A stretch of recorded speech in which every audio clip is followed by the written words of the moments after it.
Hi, welcome. Enjoy the content. Subscribe and turn on notifications. The silence in that house was a physical thing, not just an absence of sound. A weight, a pressure in the air that pushed down on Samuel Croft's shoulders. He would walk the long, polished hallways of the Crestwood home. His footsteps would echo, each one a stark reminder of the noise that used to be. The house had been built for a family, for chaos, for life. Now, it was a museum of what was lost. Before, there had been noise. A constant, vibrant. Ben's heavy metal music, blasting from upstairs. The thud of his footsteps on the stairs. Sophie's laughter. A bright, ringing sound that could cut through anything. Silly arguments. About homework. Video games. The car. The house had been full of voices.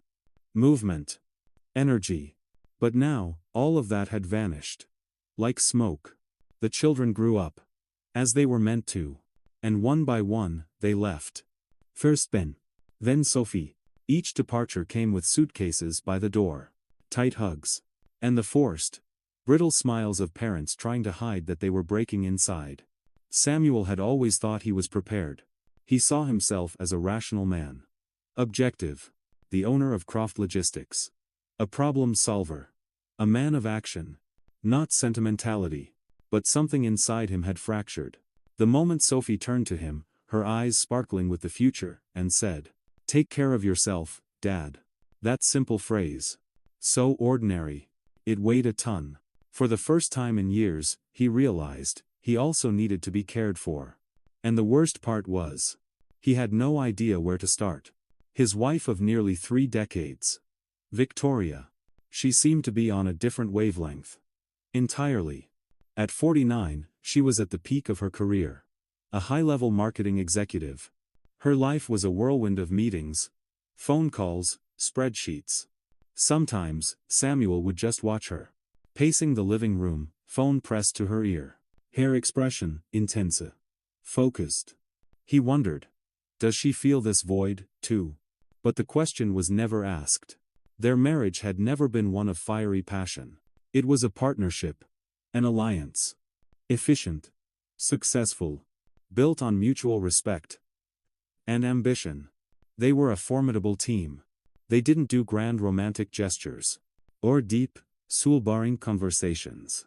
It had worked. Or so Samuel had always believed. He thought the silence was a natural transition. A new phase. But as the days bled into weeks, the silence began to feel less like a transition, and more like a prison. The routine, suffocating.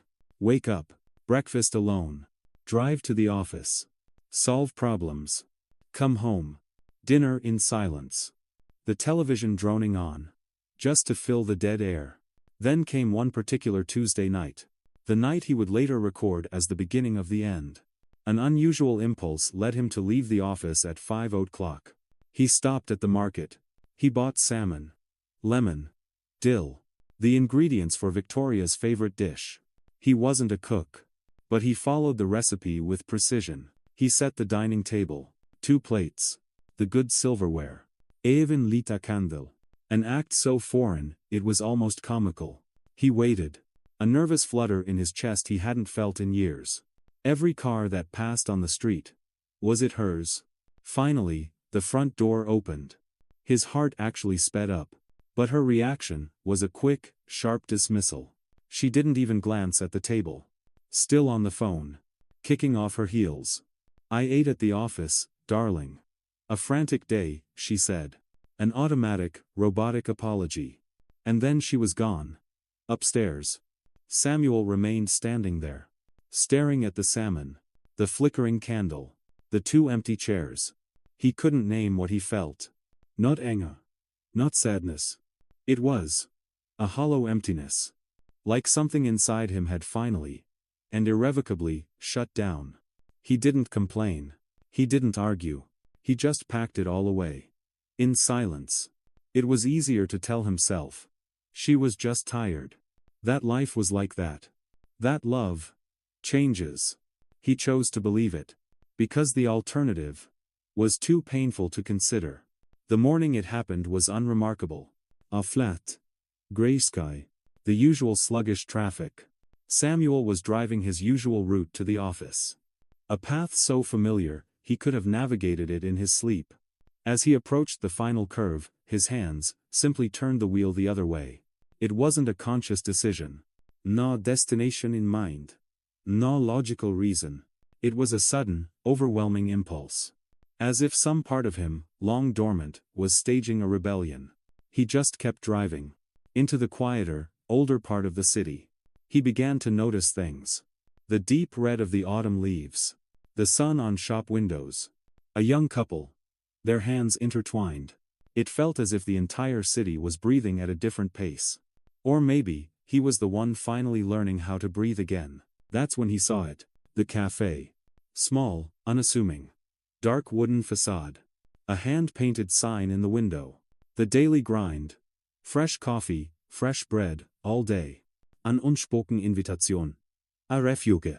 He parked. He went inside. A small bell chimed softly. The air was thick with the smell of coffee. Of baking bread. A warmth. He ordered a double espresso. And chose a small table by the window. He just wanted to sit. To watch. To pose. He was glancing towards the back of the cafe. His eyes drifting over shelves and plants. When his heart seemed to stop. His blood turned to ice. And then he saw her. At a table in the back. Partially obscured by a large fern. Victoria. Her hair, a perfect chignon. Her blazer. Sleek navy. Meticulously put together. As always. But she wasn't alone. Across from her sat a handsome man. Trimmed beard. Rolled up sleeves. They were laughing. Not a polite, business-like laugh. An easy, intimate one. The kind of laugh two people share when they know each other well. Too well. Samuel shrank back in his chair. Trying to merge with the shadows. He watched. Every detail. Every nuance. The way Victoria tilted her head. The way her eyes crinkled when she smiled. The way her fingers rested on the table, dangerously close to the man's hand. This was not a work meeting. Victoria detested simple places like this. She was a woman of fancy bistros. Rooftop restaurants. Yet here she was. Looking more relaxed than he had seen her in years. He tried to find another explanation. Any other explanation. But then, she reached out. Her hand, naturally, covered his. A gesture that was gentle. Warm. Comforting. Affectionate. The sight was like a crack spreading through concrete. It made no sound. But it was deep. And final. His own hand trembled around his cold espresso cup. And as if that wasn't enough. He heard her voice drift across the quiet space. Laced with a hint of mischievous amusement. I keep all contact at home to a minimum, she said, leaning in. That way, he still thinks everything is normal.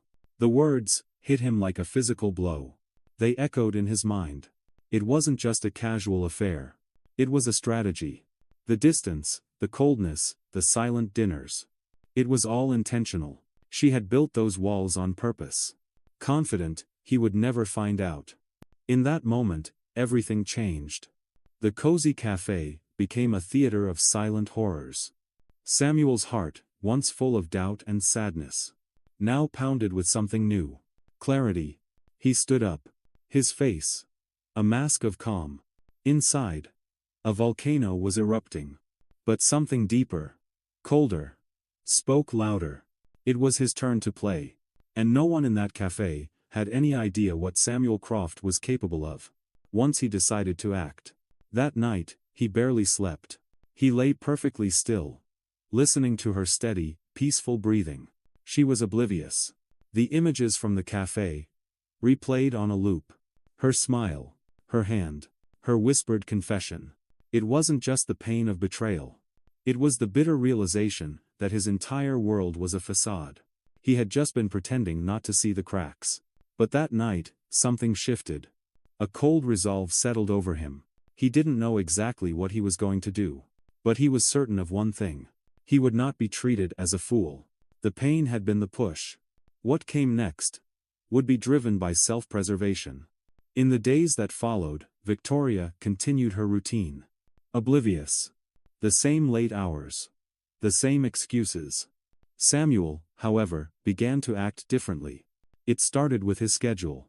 He got up earlier. And he ran. He hadn't run in over a decade. His lungs burned. His legs felt like lead. But the physical pain was a welcome distraction. With every stride, he was running away from the old, passive version of himself, leaving it behind on the asphalt. He joined a gym. A high-end one. At first, he felt awkward. Out of place. But he pushed through it. Each weight he lifted, each repetition that made his muscles burn, felt like an act of defiance. He was sculpting not only his body, but a new identity. And in this new environment, he met Hannah Reed. He saw her on the treadmill. Her face set in a look of concentration, the look of someone fighting a battle. He recognized it. Later, he saw her struggling with a weight. Without thinking, he stepped in. Stabilized the bar. "Thank you," she said, breathing heavily. "Bad days make me want intense distractions," she told him. Her words stuck with him. She was a physical therapist. A single mother. Recently divorced. Their conversations were easy. Quiet. They didn't flirt. They understood. One day, he commented that sometimes losing something is the only way to rediscover yourself. She looked him straight in the eye. "The part that hurts the most isn't the end," she said. "It's realizing the other person lied for so long, while you kept telling yourself everything was okay." Her words hit him hard. She had been there. She was proof that you could rebuild. Meanwhile, at home, Victoria started to notice the changes. His new posture. The confidence in his stride. The spark in his eyes. She began to watch him. Her casual questions, laced with suspicion. "Where are you going after work? Are you meeting someone? That's a new cologne, isn't it?" He answered calmly. Vaguely. Leaving room for her imagination to fill in the blanks. He was planting seeds of doubt. Letting her feel the unease. Reversing the roles. She started trying too hard. Touching his arm at dinner parties. Laughing too loudly at his jokes. A last-minute performance. From someone who sensed she was losing control of the narrative. Samuel wasn't swayed. He no longer needed her validation. He was discovering something far more valuable. His own worth. A new Samuel was emerging. Lighter. Stronger. And far more dangerous. He was about to show her that underestimating a quiet man is the most dangerous mistake anyone can make. It was a Wednesday night. A night with no significance. Victoria arrived home. Went through her usual motions. Kicked off her shoes. Poured a glass of wine. She was so accustomed to his predictability that at first, she didn't notice. The dining table was set. With an elegance she hadn't seen in years. Cloth napkins. The good silverware. Expensive wine. A simple arrangement of white lilies. A gesture that required intention. She frowned. Confused. And then Samuel appeared. He wore a dark, crisp shirt. His expression was calm, a slight smile on his face. "I thought we could have a night in," he said, pulling out her chair. She Saturday hesitant. Trying to mask how thrown off she was. She tried to play along. Laughing softly. Talking about a difficult client. Samuel was perfectly at ease. He guided the conversation. He shared old memories. A road trip, a roadside diner. She smiled awkwardly, like someone trying to follow a story she could no longer remember. When the main course was cleared, he began. "You know," he said, his tone thoughtful. "I've been thinking a lot about what we've built together. And I've come to a conclusion." Victoria sat up straighter. She recognized that tone. The one he used right before presenting an offer that was impossible to refuse. "I realized," he went on, his eyes holding hers, "that what matters most is preserving what we've built, and for that, we need a pact." From his jacket pocket, he took out a white envelope. He slid it across the table. She opened it. A contract. Professionally drafted. Law firm letterhead. "An agreement?" she asked. Her voice, careful. "Yes." Simple and direct. He paused. "It states that if one of us is found to have been unfaithful, to have broken the trust of our marriage through deceit, then everything we own as a couple, everything, automatically transfers to the other person." It took a few seconds to register. Her composed face, for the first time, looked unguarded. Her eyes blinked a little faster. She forced a laugh. It sounded thin. Brittle. "Samuel, this is a joke, right? You know me, Victoria. I don't do this for fun. It's just protection. A reminder that our trust has value." His voice was soft, but firm. "Why now?" she whispered. "Because it's never too soon to strengthen what's important. And if you have nothing to worry about, then this piece of paper changes nothing." An airtight argument. To sign was to show good faith. To refuse was an admission of guilt, and she needed to maintain the appearance of normalcy.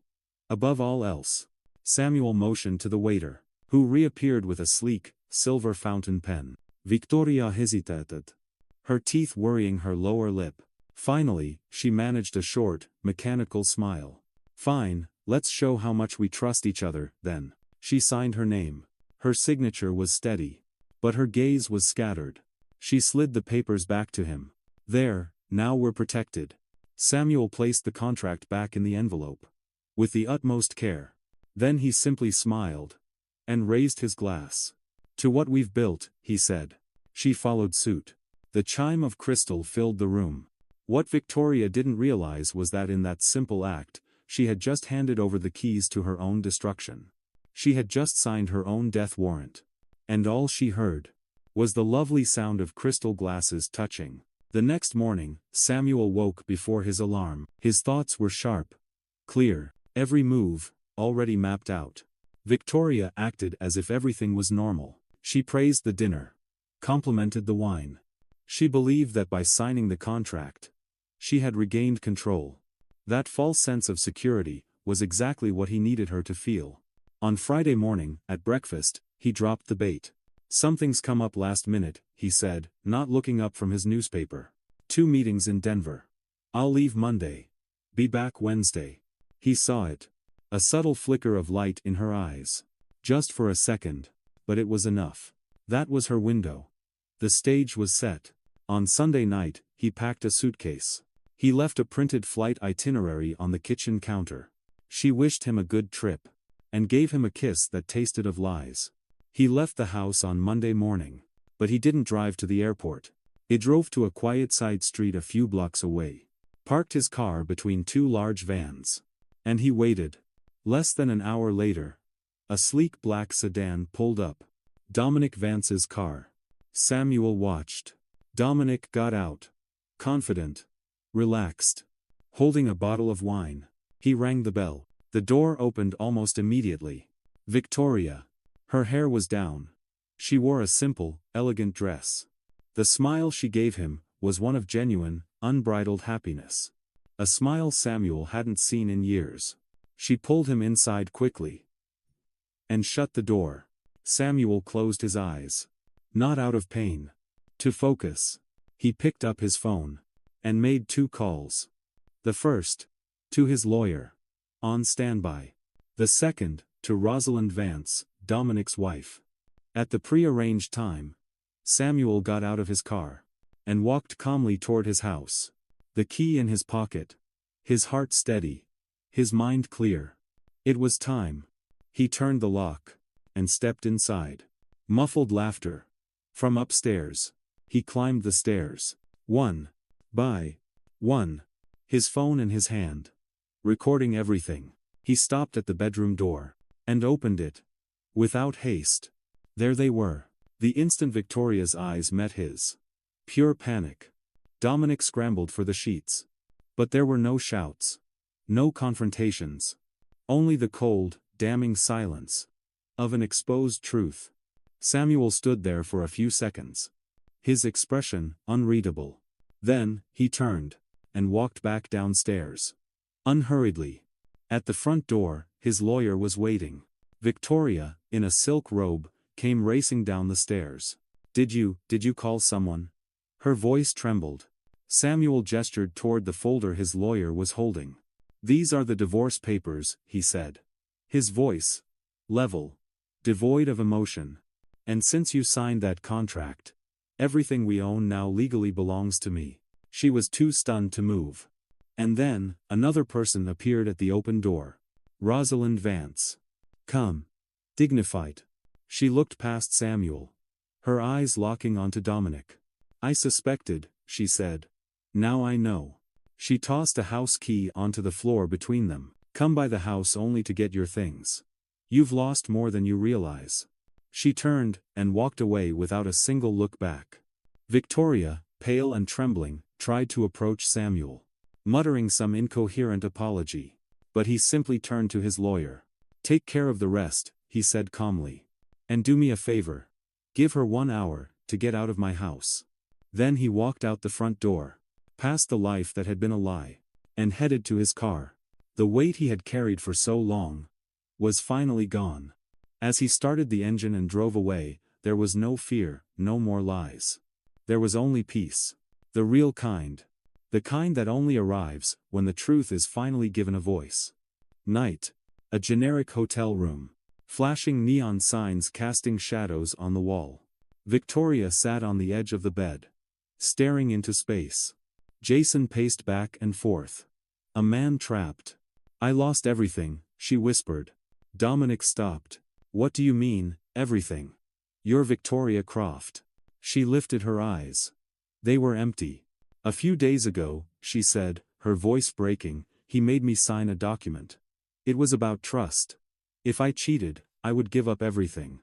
And I signed it." She covered her face with her hands. I signed it. I thought he was being emotional. Predictable. I thought I was still in control."